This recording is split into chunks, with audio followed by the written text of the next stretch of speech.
Update muna nga tayo sa mundo ng basketball sa Gilas Pilipinas 3x3. Gilas Pilipinas sumabak na sa kanilang unang laban kontra sa Maldives.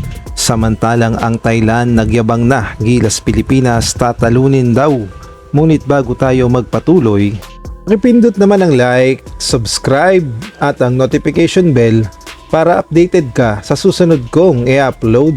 Nagsimula na nga ang kampanya ng ating Gilas Pilipinas sa FIBA Asia Cup 3x3 at sila nga ay nasa qualifying draw sa Group A kung saan makakaharap nga nila ang Maldives at gayon na rin ang Thailand. At ang ating Gilas Pilipinas ay pinangungunahan nila Jeric Ahan Misi, Sian Alter, Rafael Ku at Chris Kun. At kanina nga ay nakaharap na ng ating Gilas Pilipinas ang kanilang unang kalaban, ang Maldives, at napakaganda nga ng laban dahil nakikipagsabayan ang Maldives sa lakas ng ating Gilas Pilipinas, ngunit ang ating Gilas ay hindi magpapatalo at talaga namang naghahanap ng panalo dahil makakaharap din natin ang Thailand, kaya naman kailangan nating matalo itong Maldives. Kaya naman simula pa lang ng laban ay napakainit na sa pagitan ng Gilas Pilipinas at Maldives. Wala kang gustong magpatalo at todo bigay ang parehong kupunan, ngunit ang ating Gilas Pilipinas ay naghahangad talaga ng unang panalo, kaya naman nagpakitang gilas at naging maganda naman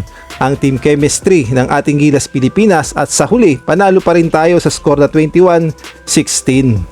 At eto na nga, mamaya makakaharap na ng Gilas Pilipinas ang Thailand. Eto nga ang matinding karibal ng Gilas Pilipinas pagdating sa Southeast Asia, partikular na sa SEA Games, na kung ating babalikan, ito nga si Freddy Lish ay nakaharap ang Gilas Pilipinas 5v5 sa SEA Games at nakuha nga natin ng gintong medalya.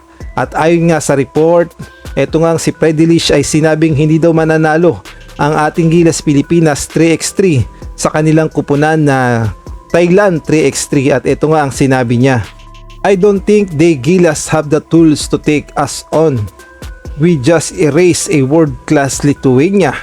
At ayun nga ang kanilang pinagmamayabang dahil nakaharap nga ng Thailand ang Lithuania at tinalo naman talaga nila, at masasabi nating malakas talaga ang Thailand 3x3 pagdating sa international competition, partikular na sa FIBA 3x3. Ngunit alam nating lahat na pagdating naman sa 5v5 ay nangangamote sila, kaya naman abangan natin mamaya ang laban ng Gilas Pilipinas at itong Thailand. Tignan natin kung umubra sila sa lineup na pinadala ng SBP at kung magkatotoo ba ang sinabi ni Freddy Lish na hindi mananalo ang ating Gilas sa kanilang kupunan.